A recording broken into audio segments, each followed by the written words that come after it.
The growing fear of slave uprisings in the American South was intensified by the success of the rebels in the small Caribbean colony of Haiti, known then as Saint-Domingue.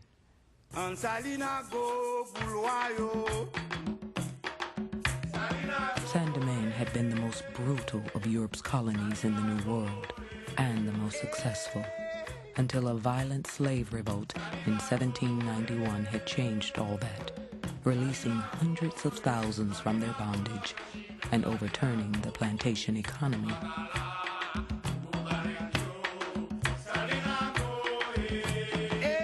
But by 1801, peace and commerce had returned to Saint-Domingue, and a detente between the former slaves and former masters had come with it. While still a French colony, Saint-Domingue was moving toward independence, just as the United States had done 25 years before. That year, Saint-Domingue's governor, Saint-Domingue, himself a former slave, declared a new constitution outlawing slavery forever.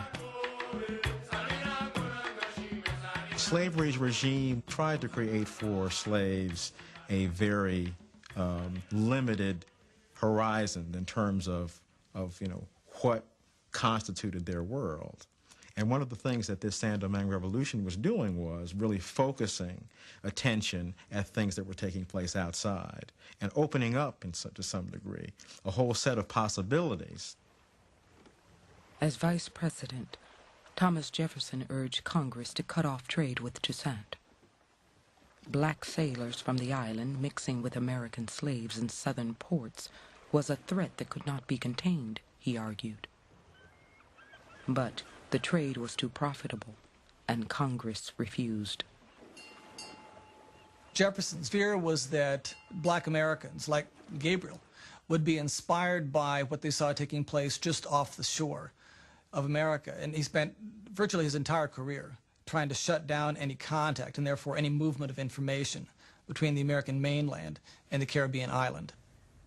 In 1801, weeks after Jefferson's inauguration as America's third president, he was visited by Napoleon Bonaparte's representative in America's new capital, the city of Washington.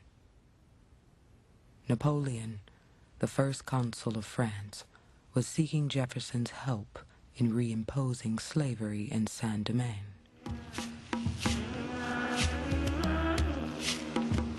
After the meeting, the envoy wrote to Napoleon that Jefferson promised that all necessary measures would be taken to starve out Toussaint and to aid the French army.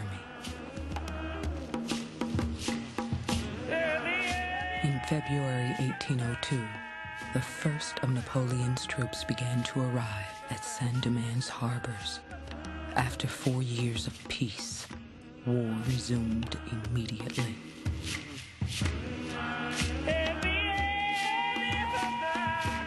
Despite the French effort and despite the Americans' tacit support of that French effort, they managed, nevertheless, to establish independence, to resist and defeat the French force under Napoleon's brother-in-law, and establish an independent country on January 1, 1804, whose name was Haiti. Haiti was now the second republic in the Western Hemisphere, and a stunning example for American slaves. It had taken 13 years and cost over 100,000 black lives, but there would never again be slavery in Haiti.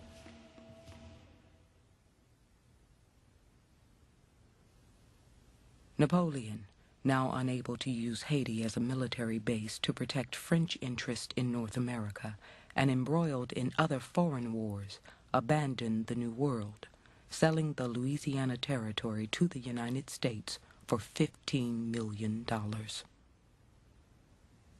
Well, it's ironic that despite Jefferson's own hostility to the Saint-Domingue Haitian Revolution, that the signal achievement of his administration was very much based on the success of that revolution. That was the purchase of the Louisiana Territory.